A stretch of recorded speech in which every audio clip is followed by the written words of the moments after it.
Hi friends, இன்றைக்கி நான் ஒரு ஸ்பெஷல் மெடிசின் இன்ட்ரடியூஸ் பண்ண போகிறேன்.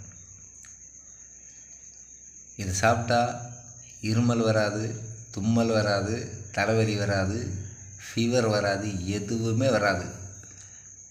பார்த்துக்கிடுங்க. அதுதான் இது. கொரோனா டைமில்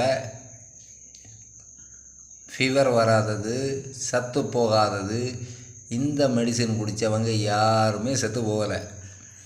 ஆனால் இந்த ரிப்போர்ட் எந்த நியூஸ்லேயும் வரல, எதுலேயுமே வரல, யாருமே சாகலை. நான் எந்தெந்த வீட்டில் கொரோனா பிடிச்சிருக்கு அந்த வீட்டில் எல்லாமே போயிருக்கேன். இந்த மெடிசின் சாப்பிட்டுட்டு தான் அங்கே போனேன். எனக்கு எதுவுமே ஆகலை, எல்லாமே சக்ஸஸ். அவங்க எல்லாமே ரெக்கவரியாகி இப்போ சக்ஸஸ்ஃபுல்லாக இருக்காங்க. அதுக்கு ஒரே ஒரு ரீசன் இந்த ஐட்டம் தான். இதை சாப்பிட்டா எந்த நோயும் வராது. ஆனால் லிமிட்டு தான் யூஸ் பண்ணணும். அப்போ தான் எந்த நோயும் வராது. சக்ஸஸ்ஃபுல்லாக லைஃப் ரன் பண்ணலாம். ஓகே, பாய்.